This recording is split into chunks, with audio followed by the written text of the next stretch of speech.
Well, Faith, just like you said, it's all coming right down to the wire, and still virtually anybody can win this. Yeah, I think that there's some great challenges obviously ahead of us this week, but we have opportunities to, if we finish strong, if we could win the last 3 games, then we get our second place bye that we're looking for. So anything could happen, though. Obviously, even with a loss, things could get interesting. You kind of have to depend a little bit more on some opponents, but as you said, it's just anybody's game right now. What do you expect from Davis?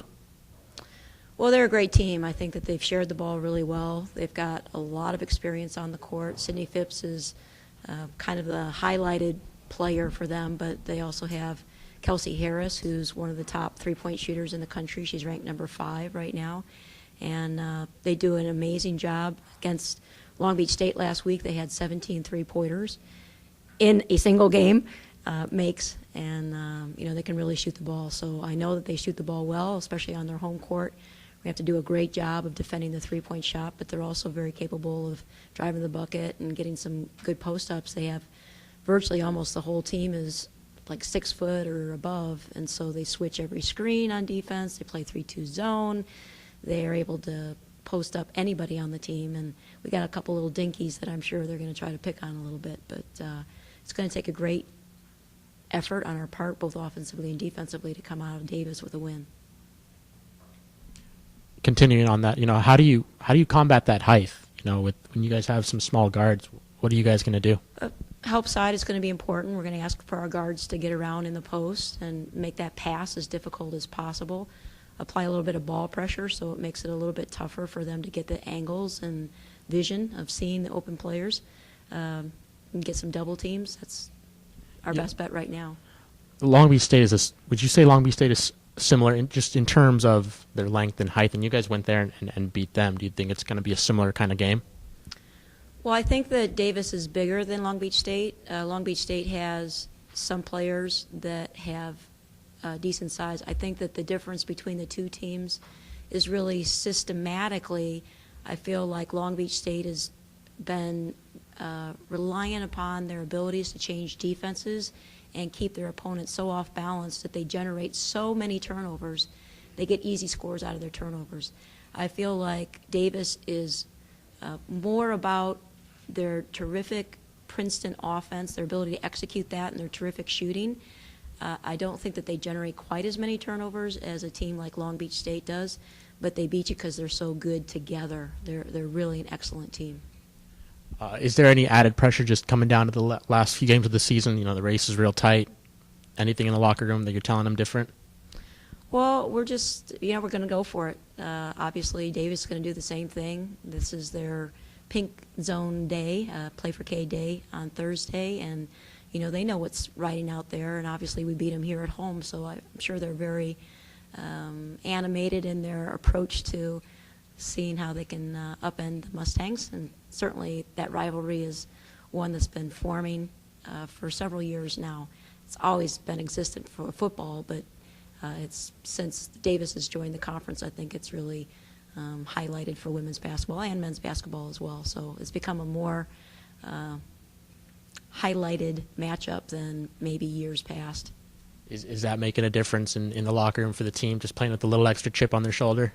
Well, I think that they're really excited about this opportunity. They obviously have great respect for Davis as well, but I think they're chomping at the bit to see if they can't come up with a steal on the road.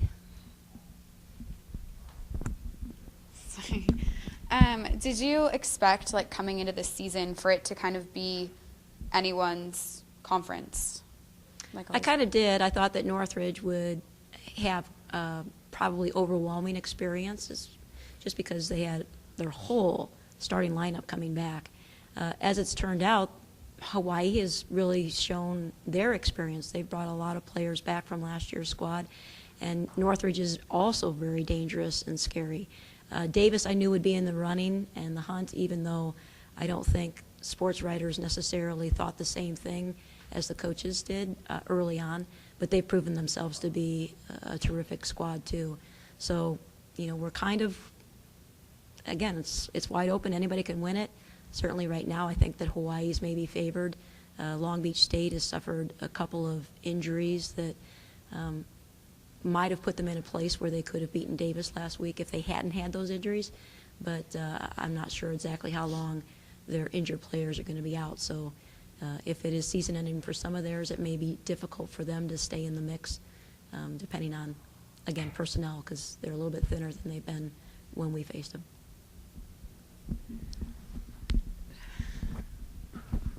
I should know the answer to this. If you guys win out, do you control your own destiny for that 2 seed? If we win the next 3 games, then that's what it looks like it would happen. How important is that? Is that 2 seed to you? Well, we would love that.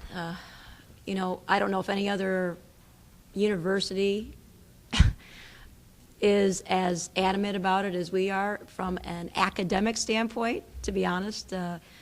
Our students really prefer to be in the classroom as long as they can. It's a major disadvantage for Cal Poly students to be on the road for an entire week. If you happen to get a low seed and you have to play Tuesday, Wednesday, stay down there, play Friday, Saturday if you're going to win a championship in a low seed position. So there's multiple motivators, but obviously we know that it's a big advantage if you can get yourself right into the semifinal game. And so that's our objective over the next games. And aside from that, what do you want to see from this team over the next 2 weeks to get set for, you know, your real season, which is in Anaheim? Well, we still want to continue to prepare to be a better team. I still think we have some moments in games where our offense becomes stagnant and the ball sticks a little bit too much in players' hands. So we're going to continue to try to develop our chemistry and our abilities to have each other's back on defense as well. I think the teams that we've been successful against, we've really done an awesome job in defensive rebounding and been problematic for our opponent offensive rebounding. Right now, Leo Pepe, one of the twins, is out with an injury, and that's taken a significant sting, I guess, to our offensive rebounding effort. She's, as a freshman, has been awesome on the boards, and so we have to get more people involved in offensive boards, especially against a really tall Davis team that we're facing. Again, you know, 5'10" to 6'2" is kind of what they throw on the court, and so that's a big challenge for us. Last thing I got, what is that injury and what's her, you know, long-term timetable? It's a recurring knee injury that she had in high school, and we're hoping that we have her back for next week's game against Santa Barbara. So I've got to ask you, how does Cal State Fullerton comes up here, plays the third-place team in the Big West on the road, and beats you pretty good by 14, and then goes down to Santa Barbara and loses to a team that hasn't won a game all year? Yeah, I thought Fullerton played a great game. Certainly, Shantae Miles was a big reason for it. She had 19 points in about 10 minutes, and I think everybody speculated she was going to score 80 in the game against us. I don't know that she scored at the same rate and percentage-wise that she did at Santa Barbara, so that was one component. Certainly felt like our defensive intensity wasn't as strong as it needed to be here at home.